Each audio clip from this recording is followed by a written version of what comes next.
சத்தமா சொல்லமா ஹல்லேலூயா.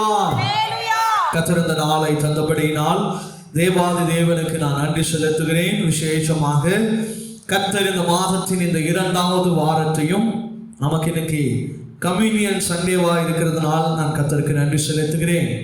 இந்த நாளில் கூட ஆண்டவர் நமக்கு ஒரு நல்ல ஆகாரத்தை நமக்கு கொடுக்க போகிறார். ஹல்லேலூயா.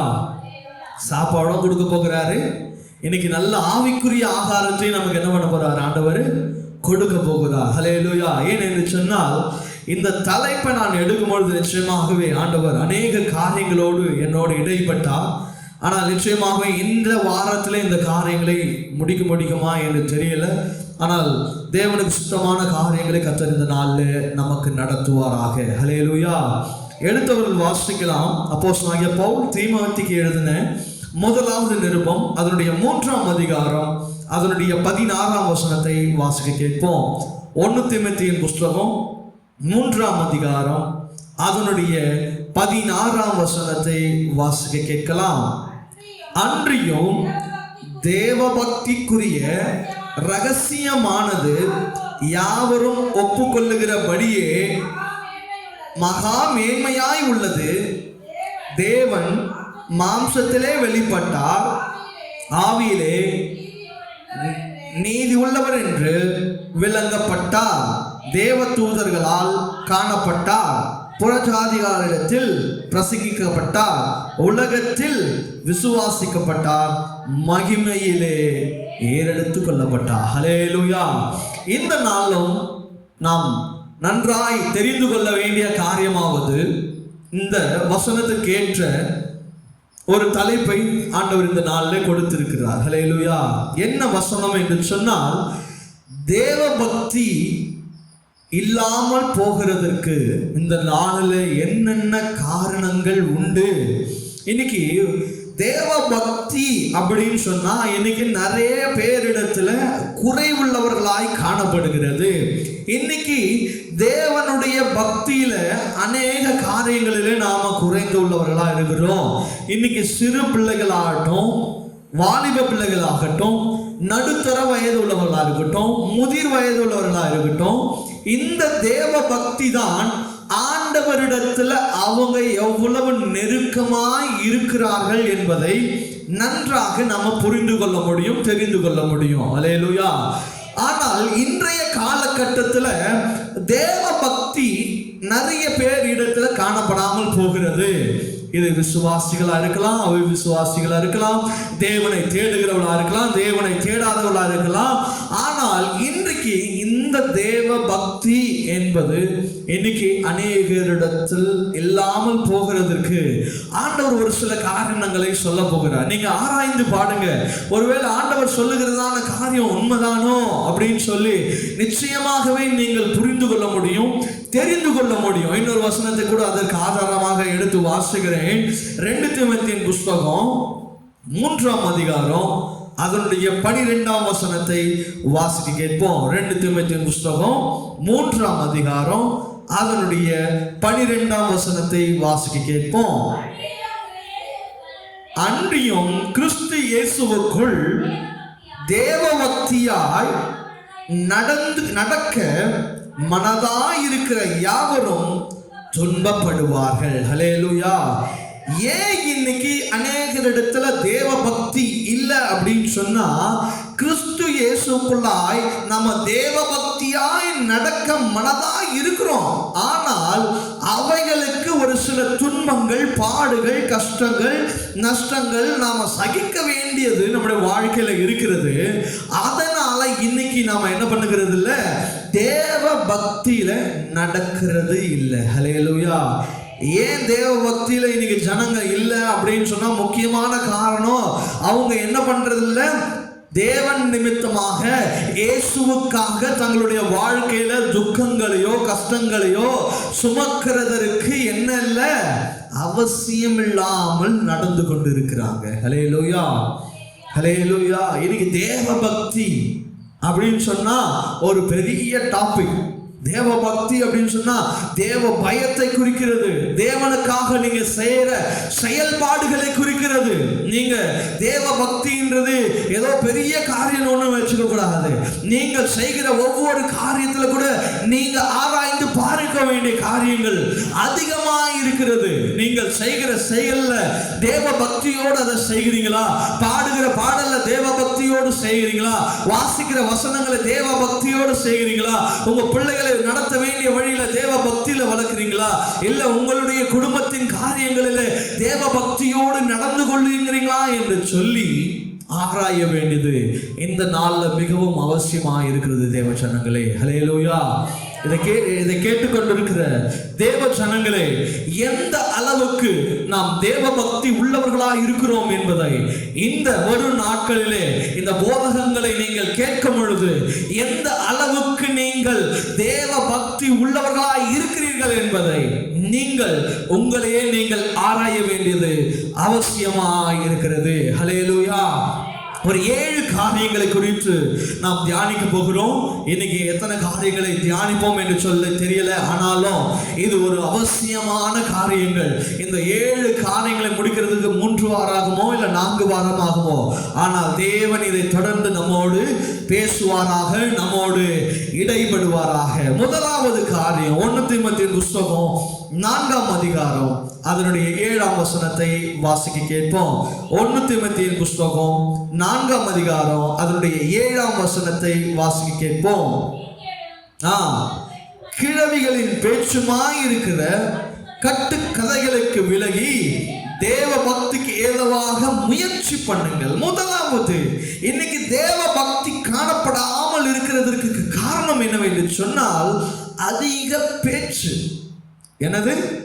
அதிகமா பேசுறது. சின்ன பிள்ளைல இருந்து பெரியவங்க வரைக்கும், வயசான பாட்டிமார் வரைக்கும் திறந்தா என்ன பண்றது இல்லை, வாய மூடுகிறதே இல்லை. இன்னைக்கு சிறு குழந்தைய பாருங்களேன், 2 வயசு குழந்தைய பாருங்க, 3 வயசு குழந்தைய பாருங்க, இன்னைக்கு பேசுற பேச்சுகளெல்லாம் பாருங்களேன். எல்லாம் என்ன பண்ணுவாங்க, வாயை திறந்து ஐயோ என் பிள்ளையா இப்படி பேசிட்டு அப்படின்னு சொல்லி இன்னைக்கு என்ன பண்ணி கொண்டு இருக்கிறாங்க, நினைத்து கொண்டிருக்கிறாங்க. ஆனால் அந்த பிள்ளை பேசுகிறதோ இல்ல பெரியவங்க பேசுகிறதோ, இப்பேற்பட்ட காரியங்கள் எப்பேற்பட்டதாய் பேசுகிறாங்க, எப்பேற்பட்ட காரியங்களை செய்கிறாங்க என்பதை நீங்கள் ஆராய வேண்டியது அவசியமாக இருக்கிறது. ஹல்லேலூயா. வசனம் சொல்லுகிறது, உங்களுடைய பேச்சுக்கள் எப்படி இருக்கக்கூடாது என்று சொன்னால் சீர்கேடும் கிழவிகள். அப்ப பாருங்க, ஒருத்தர் இன்னைக்கு ஏதாவது பேசுனா, ஒரு குழந்தை நல்லா பேசிச்சுன்னா என்ன சொல்லுவாங்க, கேள்வி மாரி பேசுது பாருப்பா. இது எங்கள் வீட்டாண்ட ஒரு குழந்தை இருக்குது, இப்போதான் LKG சேர்த்துருக்குறாங்க. ஆனால் அவள் பேசுகிற மாதிரி அந்த ஏரியாவில் என்ன பண்ண முடியாது, யாராலுமே பேச முடியாது. அப்படி பேசுவா. மனைவி கூட சொல்லுவாங்க, கேள்வி பேசுகிற மாதிரி பேசுறது பாரு, அப்படிதான் பேசுவாங்க. இப்பேற்பட்டதான காரியங்கள் அது நம்ம என்ன பண்ணுமா, சீர்கேடும் கிழவிகளின் பேச்சுமா இருக்கிற கட்டு கதைகளுக்கு நீங்க முதலாவது என்ன பண்ணணும், விலகணும். பேசுற தேவையில்லாம பேசுறத விலகணும். கட்டு கதைகளை என்ன பண்ணணும், விலகணும். இன்னைக்கு 4 பேர் சேர்ந்துட்டா போதும், என்ன ஆயிரும், அமெரிக்காவை பத்தி பேசுறது, ஆப்பிரிக்காவை பத்தி பேசுறது, அங்க அவங்க குடும்பத்தில் எக்கச்சக்க பிரச்சனை இருக்கும், அதை பத்தி பேசுறது கிடையாது, அதை குறித்து ஜெபம் பண்றது கிடையாது. ஆனா 4வது தெருவுல இந்த பொண்ணு இப்படி பண்ணிருச்சு தெரியுமா. இப்பேற்பட்ட பேச்சுக்கள் உங்களை எங்க கொண்டு போகுது என்று சொன்னால், இது விளையாட்டா இருக்கிறோம், நமக்கு ஏதோ பொழுதுபோக்குக்காக பேசணும்னு நினைச்சிட்டு இருக்கிறோம். ஆனா இப்பேற்பட்ட காரியங்கள் எதற்கு நேராக நம்மை கொண்டு போகுது என்று சொன்னால் தேவ பக்தியிலிருந்து நம்மை விலக்குகிறதாய் காணப்படுகிறது. ஹல்லேலூயா, ஹல்லேலூயா. தேவ பக்திக்கேற்ற பேச்சுகளை பேசுங்க. தேவ பக்திக்குள்ள உங்களை நடத்துதா அந்த பேச்சுகளை பேசுங்க, அந்த காரியங்களை பேசுங்க. உங்களுக்கு கொஞ்சம் ஃப்ரீ டைம் கிடைக்குதா, அந்த நேரத்துல நீங்க என்ன பண்ணுங்க, தேவனுக்காக இடம் கொடுங்க. அந்த நேரத்துல என்ன பண்ண முடியும், ஒரு 2 பாட்டு பாட முடியுமா, இல்ல 2 குடும்பத்துக்கு ஜெபம் பண்ண முடியுமா, தேசத்துக்காக ஜெபம் பண்ண முடியுமா, ஊழியக்காரங்களுக்காக ஜெபம் பண்ண முடியுமா, அப்பேற்பட்ட காரியங்களை நீங்கள் சிந்திக்க வேண்டியது அவசியமா இருக்கிறது. ஹல்லேலூயா. இன்னைக்கு நாம அதிக பேச்சினால எண்ணத்தை இழந்து கொண்டிருக்கிறோம் என்று சொன்னால் என்ன இழந்து கொண்டிருக்கிறோம்? தேவ பக்தி. இல்லையா? உண்மைதானே? அதிக பேச்சினால தேவ பக்தி இழக்கிறோமா இல்லையா? ஒரு எடுத்துக்காட்டு சொல்றேன் பாருங்க. நம்ம போய் உட்காந்து ஜெபிக்கிறோம்னு ஒரு உட்காரம் வச்சுக்கோங்களேன். ஒரு 5 நிமிடம் தான் உட்கார்ந்துருப்போம் ஜெபிக்கிறதுக்கு. ஆனா அந்த 5 நிமிடத்துல 10 தடவை நேரத்தை பார்த்துருப்போம். எவ்வளோ நேரம் ஆச்சு, எவ்வளோ நேரம் ஜெபம் பண்ணோம். இப்போ பைபிள் வாசிக்கிறீங்கன்னு வச்சுக்கோங்களேன், திரும்பி திரும்பி என்ன பண்ணுவோம், நம்ம அப்படியே கையில் ஃபோன் இருந்தால் அந்த ஃபோன் எடுத்து எவ்வளோ நேரம் படிச்சிருக்கிறோம், எவ்வளோ நேரம் படிச்சிருக்கோம், எவ்வளோ நேரம் ஜெபம் பண்ணியிருக்கிறோம்னு சொல்லி அந்த 5 நிமிஷத்துக்கு 10 தடவை என்ன பண்ணியிருப்போம், பார்த்துருப்போமா, செஞ்சிருப்போம். செய்யாமலாம் இருக்க மாட்டோம். நானும் நிறைய நேரம் செஞ்சிருக்கிறேன்.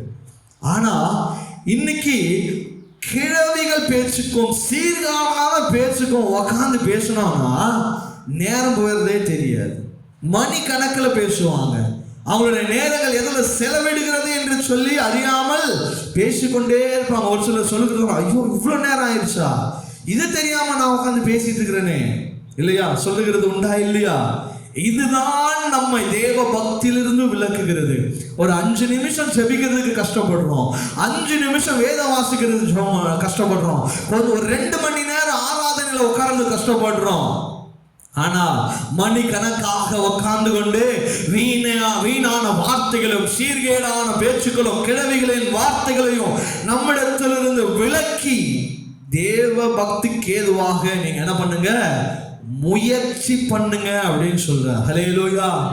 முயற்சி பண்ணுங்க. முயற்சி பண்ணாம எதையும் நம்ம சாதிக்கவே முடியாது. ஹல்லேலூயா. முயற்சி பண்ணுங்க. கொஞ்சம் கொஞ்சமா மாத்திக்க, உங்களுடைய காரியங்களை மாற்றிக்கொள்ளுங்க.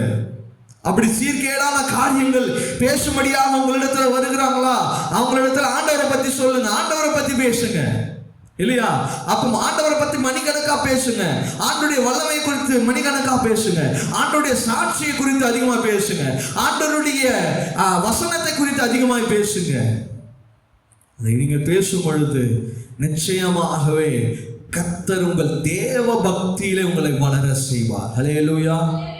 முதலாவது, உங்களுடைய தேவ பக்தியை நீங்க நன்றாக வளர்த்து கொள்ள வேண்டியது அவசியமா இருக்கிறது. வாசிக்கலாமா? 2 தீமோத்தேயு புஸ்தகம் 2ஆம் அதிகாரம் அதனுடைய 16ஆம் வசனத்தை வாசிக்க கேட்போம். 2 தீமோத்தேயு புஸ்தகம் 2ஆம் அதிகாரம். சீர்கேடான வீண் பேச்சுகளுக்கு என்ன பண்ணுங்க, விலகி இரு. அவைகளால் கள்ள போதகர்களான அவர்கள் அதிக அவபக்தி உள்ளவர்களாவார்கள். ஹல்லேலூயா.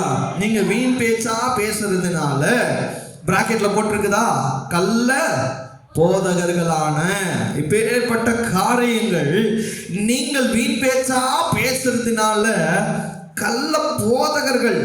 இன்னைக்கு பாருங்க, சபையில போய் ஒரு மெசேஜ் கேட்கலாம்னு சொல்லி உக்காந்தாலோ, இல்லை யூடியூப்பை போட்டு ஒருத்தர் வசனத்தை கேட்கலாம்னு சொல்லி உக்காந்தாலோ, இன்னைக்கு எதை கேட்டுக்கொண்டு இருக்கிறோம்?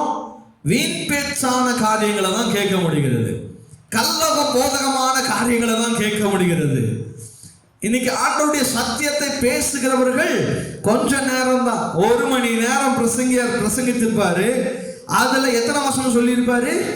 1 வசனமோ 2 வசனமோ தான் சொல்லியிருப்பாரு. மிச்சம் எல்லாம் என்னமா சொல்லியிருப்பாரு? கதையா சொல்லியிருப்பார். நான் எங்க போனேன் தெரியுமா, என்ன வந்த தெரியுமா, எங்க ஊழியம் செஞ்சது தெரியுமா, சொல்றது நல்லது. ஆனால் முழுமையாக அதையே சொல்லுகிறதுனால என்ன தேவ பக்தியை சபைகளில் நீங்க கொண்டு வருகிறீர்கள் என்பதை போதகர்களாகி நீங்களும் இந்த நாள்ல ஆராய வேண்டியது அவசியமாக இருக்கிறது. இதை ஒருவேளை இந்த வசனங்களை போதகர்களாகி நீங்கள் கேட்டுக்கொண்டிருப்பீர்கள் என்று சொன்னால் உங்களுடைய போதகத்தை நீங்களே போட்டு கேட்டு பாருங்க. எதை பேசுறோம், எதை செய்கிறோம், எதை நடத்துகிறோம், சபைகளை எப்பேற்பட்டதான காரியங்களை விதைக்கிறோம் என்பதை நன்றாக நாம் ஆராய வேண்டியது அவசியம். ஒருவேளை சீர்கேடான வீண் பேச்சுக்களை ஆராதனையிலையும் இல்ல வசனம் சொல்ற நேரத்திலையும் இப்பேற்பட்டதான காரியங்களை நீங்கள் சொல்வீர்கள் என்று சொன்னால் இது எப்பேற்பட்ட காரியம் என்று வசனம் சொல்லுகிறது என்று சொன்னால், கள்ள போதகர்களுக்கு வழிவகுக்குது. ஹல்லேலூயா. இன்னைக்கு இவன் என்ன பேசாம உட்கார்ந்து என்ன பண்ணி கொண்டிருக்கிறோம், கேட்டுக்கொண்டிருக்கிறோம். அதனாலதான் இன்னைக்கு உலகம் யாரை பார்த்தாலும் ஊழியக்காரன்பா, அவன் தான் பெரிய ஆளு, அவன் தான் குதிக்கிறான், அவன் தான் பாடுறான், அவன் தான் பெரிய ஆளாயிட்டான் அப்படின்னு சொல்லி என்ன பண்ணியாச்சு, இன்னைக்கு எல்லாருக்கும் வழிவகுத்துட்டீங்க. ஏன் அப்படின்னு சொன்னா, நீங்க வீண் பேச்சுக்களுக்கும் வீணான வசனப்பிகளுக்கும் நீங்க என்ன பண்ணிட்டீங்க, செவி கொடுத்துட்டீங்க. இன்னைக்கு ஜனத்துக்கு 4 கதை சொல்லி ஆகணும் ஒரு பிரசங்கத்துல, இல்லைன்னா ஜனங்களுக்கு என்ன ஆயிடுது, போர் அடிக்குது பாஸ்டர். ஜனங்களால 40 நிமிஷம் 1 மணி நேரம் உட்கார வைக்க முடியல. அவங்களுக்கு 4 கதை சொன்னாதான் அவங்களுக்கு உற்சாகமா இருக்குது. கதை கேட்கறதுக்கே ஒரு கூட்டம் சபைக்கு வருகிறது. ஹல்லேலூயா. இப்பேற்பட்டதான சீர்கேடான வீண் பேச்சுகளுக்கு நீங்கள் விலகி இருக்க வேண்டியது அவசியமா இருக்கிறது. உங்களை பக்தி விருத்திக்கு ஏதுவான ஒரு பிரசங்கம் உங்களை கொண்டு போகவில்லை என்று சொன்னால், அப்பேற்பட்ட வசனங்களுக்கு வார்த்தைகளுக்கு நீங்கள் விலகி இருப்பது அவசியம். ஹல்லேலூயா, ஹல்லேலூயா. ஏன் என்று சொன்னால், அது உங்களை தேவ பக்திக்கு ஒரு பொழுதும் கொண்டு சேர்க்காது. ஹல்லேலூயா. சத்தமா சொல்லாமா? ஹல்லேலூயா. நான் அப்படி ஒன்றும் நடத்தல இல்லையா, நான் உங்களை அப்படி ஒன்றும் நடத்தலை தானே. வீணான வார்த்தைகள் எதுவும் சொல்லி உங்களை நடத்தலையே, உங்களுக்கு சேர்கேடான வசனங்களை எதுவும் நான் சொல்லலையே. என் பிரசங்கத்தில் கதகதையாக சொல்கிறேன்னா அப்படி ஒன்றும் ஆண்டவர் நடத்தலை இல்லையா. அப்போ இப்பேற்பட்ட வசனங்களுக்கும் வார்த்தைகளுக்கும் நம்மை பாதுகாத்து கொள்ள வேண்டியது மிகவும் அவசியமா இருக்குது. ஏன்னா போதகர்கள் பேசுவாங்க, அதை நீங்கள் ஆராயணும். சத்திய வசனத்தோடு இடைப்பட்டிருக்கிறதா, சத்திய வசனத்தின்படி பேசுறாங்களா, இல்ல அவங்களுக்கு தோணுறதெல்லாம் பேசுறாங்களா என்பதை ஜனங்களாகிய நீங்கள் என்ன பண்ணணும், ஆராய வேணும். ஏன்னா கடைசி நாள்ல இப்பேற்பட்டவங்க எழும்புவாங்கன்னு சொல்லி வசனம் சொல்லி இருக்கிறது. ஹல்லேலூயா.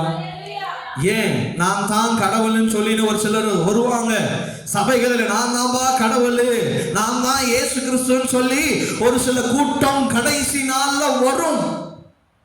அதுக்கெல்லாம் நீங்க என்ன பண்ணுக்கணும், உங்களை விலக்கி காத்து கொள்ளணும். நீங்க கிளவி பேச்சுக்களையும் சீர்கேடான காரியங்களையும் பேசிக்கொண்டு உட்கார்ந்து இருந்தீங்கன்னா, இங்க உட்காந்து நான் தான் கடவுள்னு சொன்னா நீங்க உட்காந்து என்ன பண்ணிட்டு இருப்பீங்க, நம்பி அவன் காலில் போய் விழுந்து என்ன பண்ணுவீங்க, விழுந்து கிடப்பீங்க. இன்னைக்கு நிறைய இடங்கள்ல நடந்து கொண்டிருக்கிறது, நான் தான் கடவுள், நான் தான் அவதாரம், நான் தான் எல்லாம் அப்படின்னு சொல்லி இன்னைக்கு ஜனங்களை ஏமாத்தி கொண்டிருக்கிறதுக்கு காரணம் என்ன, அந்த தேவ பக்தியிலையும் அந்த சீர்கேடான காரியங்களில் விழுந்ததற்கு அவர்கள் மாட்டிக்கொண்டிருப்பதற்கு காரணமா இருக்கிறது தேவ ஜனங்களே. ஹல்லேலூயா, ஹல்லேலூயா. இப்பேற்பட்ட காரியங்களுக்கு உங்களை காத்துக் கொள்ளுங்க, உங்களை விலக்கிக் கொள்ளுங்க. தீத்துவின் புஸ்தகம் 3ஆம் அதிகாரம் அதனுடைய 9ஆம் வசனம் இப்படியா சொல்லுகிறது. தீத்துவின் புஸ்தகம் 3ஆம் அதிகாரம் அதனுடைய 9ஆம் வசனம் இப்படியா சொல்லுகிறது, புத்தியீனமான தர்க்கங்களையும் வம்ச வரலாறுகளையும் சண்டைகளையும் நியாய பிரமாணத்தை குறித்து உண்டாக்குற வாக்குவாதங்களையும் விட்டு விலகு, அவைகள் அப்பிரயோஜனமும் வீணானுமாயிருக்கும். ஹல்லேலூயா. அடுத்து சொல்றார் ஆண்டவர், நீ பேச்சுக்கள் எப்படி உண்டாகுது, வீணான பேச்சுக்கள் எப்படி உருவாகுது, அதிகமான பேச்சுக்கள் எப்படி உண்டாகுது. இன்னைக்கு சபையில இப்படிதான் தர்க்கங்கள் உண்டாகி கொண்டிருக்கிறது. இன்னைக்கு எப்பேற்பட்ட தர்க்கங்கள் உண்டாயிருக்கிறது, புத்தியீனமான தர்க்கங்கள். எதையாவது உளறி கொண்டு இருக்கிறது, எதையாவது சொல்லிட்டாருன்னா ஒரு 2 ஜனங்கள் சேர்ந்துடும். சபையில எப்பவுமே 2 கூட்டம் இருக்கும். ஒரு கூட்டம் ஒன்னுத்துக்கு என்ன பண்ணாது, பிடிக்காது. அது என்ன, இன்னைக்கு பாஸ்டர் சொன்னதுதான் சரின்னு ஒரு கூட்டம் சொல்லும், பாஸ்டர் சொன்னது சரியே இல்லைன்னு சொல்லி ஒரு கூட்டம் சொல்லும். அவங்க 2 பேரும் கடைசியில் என்ன பண்ணுவாங்க, சண்டைகளை போட்டுப்பாங்க. அவங்க என்னென்ன காரியங்களை சொல்ல முடியுமோ அதெல்லாம் சொல்லுவாங்க. நியாய பிரமாணத்தை குறித்தே நிறைய தர்க்கங்கள் வரும். ஆண்டவர் சொல்றாரு, இப்பேற்பட்ட காரியங்களுக்கெல்லாம் நீங்கள் விலகி இருங்க. என்னை பொறுத்த வரைக்கும் அதுதான், தர்க்கமா ஏதாவது பேசினாங்கன்னா நான் அங்கே அமைதியாக இருந்துருவேன். நீங்கள் சொல்றது சரிதான் அப்படின்ற மாதிரி நான் ஏற்றுக்கிட்டு அமைதியாக என்ன பண்ணிடுவேன், வந்துடுவேன். ஏன்னா நமக்கு வீணான தர்க்கம் தர்க்கங்கள் வேண்டாம் அப்படின்னு சொல்லி வசனம் நமக்கு தெளிவாய் சொல்லி இருக்கிறது. ஹல்லேலூயா. நம்மளோட வாக்குவாதம் பண்றாங்களா, பிரச்சனை உண்டாக்கணும்னு நினைக்கிறாங்களா, நம்மள கிட்டது எதையாவது சொல்லி வாயை புடுங்கி அப்படியாவது அவங்கள சண்டை போட்டு அவங்கள நம்ம விழுத்தணும்னு நினைக்கிறாங்களா, நீங்க அவங்க கிட்ட பேசுறது வீணான காரியம். ஹல்லேலூயா, ஹல்லேலூயா. இப்பேற்பட்ட காரியங்களுக்கு நீங்க அமைதியா இருக்கிறது நல்லது. நீதிமொழிகள் புத்தகங்கள்ல சண்டைக்காரியோடு இருக்கிறது நீ மேல் வீட்டாரில் அமைதியா இருப்பது நல்லதுன்னு சொல்லு வசனம் சொல்லுகிறது இல்லையா? நீ சண்டைக்காரியோடு போய் இருக்கிறத விட நீ சும்மா இருக்கிறது நல்லதுன்னு சொல்லி நீதிமொழிகள்ல வசனம் சொல்லுகிறது. அப்படியா? சண்டை எடுக்குதா, அவங்ககிட்ட சண்டை போடுறாங்களா, நீ சொல்லுகிறத காது கொடுத்து கேட்கலையா, தர்க்கம் பண்ணிக்கிட்டே இருக்கிறாங்களா, அமைதலா இருந்துருங்க. ஏன்னா அங்க என்ன ஆயிரும், சண்டை அதிகமாயிரும், வீணான பேச்சுக்கள் வரும். அப்புறம் என்ன பண்ணுவேன், நீ அதை சொல்லுவேன், அவங்க ஒன்று சொல்லுவாங்க, அப்புறம் உன் குடும்பத்தை பற்றி சொல்லுவாங்க, அப்புறம் அது என்னென்ன வார்த்தைகளோ நன்மையான வார்த்தைகள் கடைசியில் முடியும். ஹல்லேலூயா. இப்பேற்பட்ட காரியங்கள் இதெல்லாம் புத்தியீனமான பேச்சுக்கள், சீர்காடான பேச்சுகள். அடுத்து புத்தியீனமான தர்க்கங்களை விட்டுடுங்க. இன்னைக்கு தர்க்கம் பண்ணுகிறதுக்கே ஒரு கூட்டம். அது எப்படி அப்படி சொல்லலாம் பாஸ்டர், அப்படி அந்த பாஸ்டர் அம்மா எப்படி சொல்லிடலாம், இந்த பாஸ்டர் எப்படி ஆராதனையில் எப்படி பேசிட முடியும், இப்பேற்பட்ட பாடல்களை எப்படி எழுத முடியும், இந்த பாஸ்டர் நல்ல ஊழியக்காரன் நினைச்சோமே, இப்பேற்பட்ட வரிகளை பாடல்ல எழுதிட்டாரு, இன்னைக்கு என்ன பண்ணிட்டாங்க, மேடையில போயிட்டு லைட்டை போட்டு டான்ஸ் ஆடுறாங்க, எப்படி நடக்கலாம்? அதெல்லாம் அவங்களோட காரியம், அதெல்லாம் ஆண்டவர் அவங்களை பார்த்து கொள்வார். அது நன்மைக்கான காரியங்கள், அது ஆண்டவர் அவங்களை அங்கீகரிப்பார். இப்பேற்பட்ட வீணான தர்க்கங்களையும் அநேகருக்கு புறம்பாக பேசுகிற காரியங்களையும் உங்களை விலக்கி சீர்கேடான காரியங்களில் கொண்டு போகிற காரியங்களை உங்களை விலக்கி காத்துக்கொள்ளுங்கள். இப்பேற்பட்ட காரியம் என்னது என்று சொல்லி வசனம் சொல்லுகிறது என்று சொன்னால் அப்பிரயோஜனம் வீணமாய் இருக்கிறது. வீணான விஷயங்கள் நான் வசனம் சொல்லுது. இந்த வீணான காரியங்களுக்கு உங்களை நீங்க காத்து கொள்ளணும். வீணான விஷயங்களுக்கு நீங்க என்ன பண்ணக்கூடாது, உங்களை செவி சாய்த்துடக்கூடாது. என்ன சொன்னாலும் ஆமென் அல்லேலூயான்னு போடுறதுனாலதான் இன்னைக்கு நிறைய பேர் விழுந்து போகிறதுக்கு காரணம். 2 தீமோத்தேயு புத்தகம் 2ஆம் அதிகாரம் 23ஆம் வசனம் சொல்லுகிறது, புத்தியினமும் ஆயத்தமுமான தர்க்கங்கள் சண்டைகளை பிறப்பிக்கும் என்று அறிந்து அவைகளுக்கு நீங்க விலகி இருங்க. அவ்வளவுதான், ஒதுங்கிருங்க. புத்தியீனமான தர்க்கம், நான் தான் புத்திசாலின்றத அவன் அங்க தீர்மானிக்கணும்னு நினைப்பான். நீங்க போய் அங்க போய் விட்டுறாதீங்க, உங்களுடைய ஆவிகளை விட்டுறாதீங்க, உங்களோட புத்தியீனமான காரியங்களை செயல்படுத்திடாதீங்க, சீர்கேடான பேச்சுகளுக்கு உங்களை ஒப்பு கொடுத்துடாதீங்க. அதுதான் 1 தீமோத்தேயு புத்தகம் 6ஆம் அதிகாரம் 20ஆம் வசனம் சொல்லுகிறது, ஓ தீமோத்தேயுவே, உன்னிடத்தில் ஒப்புவிக்கப்பட்டதை நீ காத்து கொண்டு சீர்கேடான வீண் பேச்சுக்களுக்கும்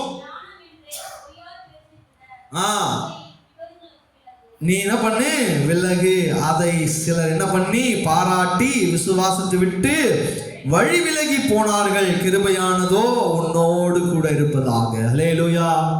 நல்லா புரிஞ்சுக்கொள்ளுங்க, இந்த வீணான காரியங்கள் எதற்கு நேராக உங்களை கொண்டு போகும் என்று சொன்னால் விசுவாசத்தை, மெயினான விஷயத்தில் பிசாசு கை வைக்கிறான் பாருங்க. நீ பேசுறதுனால எப்படிப்பா நான் தேவ பக்தியை விட்டு தூரமா போயிடுவேன்னு ஒரு சிலர் நீங்க கேட்கலாம், ஒரு சிலர் நினைத்து கொள்ளலாம். இந்த வார்த்தைகளை யூடியூப் மூலமா நீங்க கேட்டிருக்கும் பொழுது கூட பிசாசு உங்களோடு பேசுவான், எப்படியா பேசுறதுனால நான் தேவ பக்தியை விட்டு போவேன் அப்படின்னு சொல்லி நினைக்கலாம். ஆனால் வசனம் சொல்லுகிறது, நீ பேசும் பொழுது வீணான சீர்கேடான வார்த்தைகளுக்கு நீங்கள் இடம் கொடுக்கும் பொழுது என்ன ஆகும் என்று சொன்னால் அது உன்னை விசுவாசத்தை விட்டு வழி விலகி போக செய்யுமான வசனங்களாக இருக்கிறது. ஹல்லேலூயா. இந்த வருஷம் ஃபுல்லா விசுவாசத்தை குறித்து தான் பைபிள் ஸ்டடியில் ஆண்டவர் நம்மோடு பேசுகிறார்.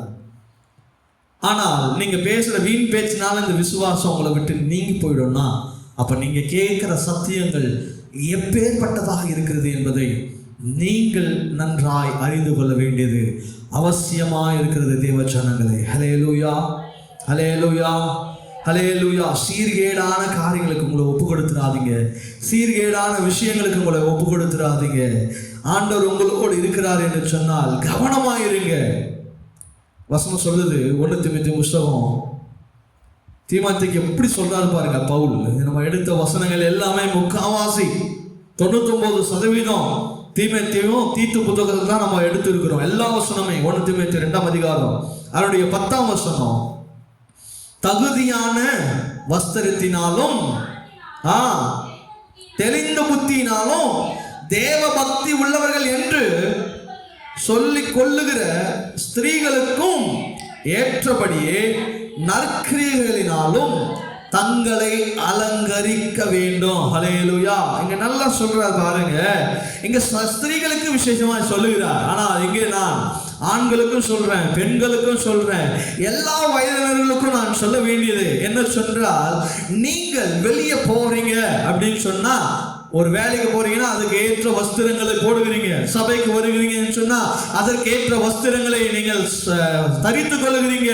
இல்ல ஏதாவது ஒரு ஃபங்க்ஷனுக்கு போறீங்கன்னு சொன்னா அதற்கேற்ற வஸ்திரங்களை நீங்கள் தரித்துக் கொள்ளுகிறீங்க. ஏன்னா உங்களுக்கு தெரியுது எந்த இடத்துக்கு போனா எந்த வஸ்திரத்தை நான் போட வேண்டும் அப்படின்னு சொல்லி நன்றாய் தெரிந்திருக்கிறது. அதே போல நீங்கள் தேவ பக்தி உள்ளவர்களாய் இருக்க வேண்டும் என்று சொன்னார். இவன் சொன்ன மாதிரி, அதாவது அப்போஸ்தலனாகிய பவுலுக்கு தீமோத்தேயுக்கு சொன்னது போல இந்த வஸ்திரத்தை நீங்கள் தரித்துக் கொள்ள வேண்டியது அவசியமாக இருக்கிறது. ஹல்லேலூயா, ஹல்லேலூயா. 11ஆம் வசனத்தை பாருங்க. ஸ்திரீயானவள் எல்லாவற்றிலும் இருந்து என்னவா இருக்கணுமா? அமைதலோடு. இன்னைக்கு பாருங்களேன், ஸ்திரீயானவள் அமைதலோடு இருக்கிறாங்களா? உங்களை ஆராய்ந்து பாருங்க. அன்னைக்கு நான் ஒரு நியூஸ் பார்க்குறேன். ஒரு லேடியும் 2 லேடி, ஒரு போலீஸ் இருக்கிறார். பிரச்சனைக்காக தான் அவங்கள கமிஷனர் ஆஃபீஸ்க்கே கொண்டு வந்திருக்கிறாங்க பேசுறதுக்காக, அவங்கள சமாதானப்படுத்துறது. யாருக்கு முன்னாடி? போலீஸுக்கு முன்னாடியே 2 பேர் என்ன பண்ணிக்கிறாங்க? அடி, ஒருத்தர் அடி பின்னிக்கிறாங்க. இப்பேற்பட்டதான காரியங்கள் நடந்து கொண்டிருக்கிறது. அதை தான் இந்த வசனங்கள் மூலமாக எத்தனையோ ஆண்டுகளுக்கு முன்னாக ஆண்டவர் சொல்லியிருக்கிறார். ஹல்லேலூயா. தகுதியான வஸ்திரம் நாம் தரித்துக் கொள்ளுகிறவனா இருக்கணும்.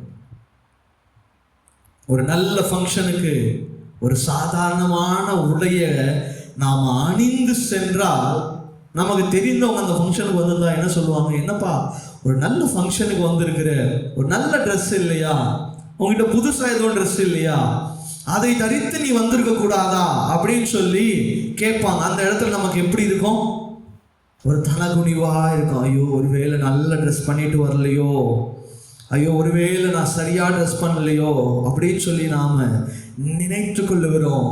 அப்படியாக நீங்கள் தேவ பக்திக்குள்ளாக நடக்கும் பொழுதும் கூட தகுதியான வஸ்திரத்தினாலும் ஞானத்தினாலும் தெளிந்த புத்தியினாலும் தேவ பக்தி உள்ளவர்களாக நீங்கள் காணப்பட வேண்டியது அவசியமாய் இருக்கிறது. தேவ ஜனங்களே, ஹல்லேலூயா, ஹல்லேலூயா.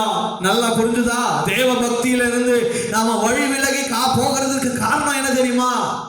நம்முடைய வாய் தான்.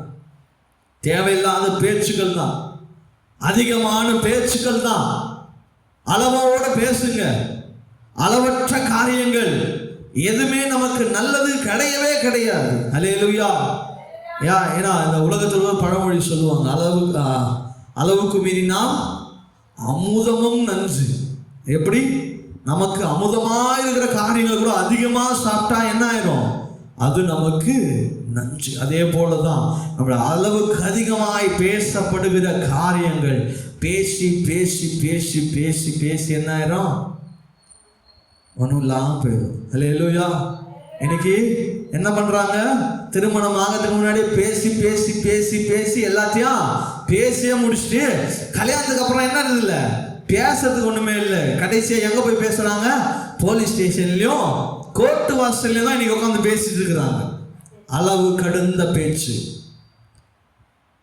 எல்லாருடைய வாழ்க்கையிலும் அவங்கள நீங்க சிந்தித்துக் கொள்ள வேண்டியது அவசியம். சிறு பிள்ளைகள் பேச வேண்டிய பேச்சுக்கள், வாலிப பிள்ளைகள் பேச வேண்டிய பேச்சுக்கள், நடுத்தர வயது உள்ளவர்கள் என்ன பேசணுமோ அதை பேசணும், திருமணம் ஆகாதவர்கள் என்ன பேசணுமோ அதை பேசணும், திருமணம் ஆகிருக்கிறீங்கன்னா உங்களுடைய வார்த்தைகளை நீங்க கவனமா இருக்கணும். வயசாகிட்டீங்கன்னா, தாத்தா பாட்டி ஆயிட்டீங்கன்னா இன்னும் நல்ல கவனமான வார்த்தைகளை நீங்கள் பேசணும். ஹல்லேலூயா. இன்னைக்கு கேட்ட வசனத்தின்படியாக சீர்கேடான வசனங்கள், சீர்கேடான வார்த்தைகள், கள்ள போதனையான பேச்சுக்கள், தர்க்கம் பண்ணுகிற காரியங்கள், புத்தியினமாய் நடக்கிற காரியங்கள், உங்களுடைய சீர்கேடாய் நடத்துகிற எல்லா விஷயங்களில் இருந்தும் உங்களை நீங்கள் காத்துக்கொள்ள வேண்டியது அவசியமா இருக்கிறது. ஹல்லேலூயா. சத்தமா சொல்லாமா? ஹல்லேலூயா.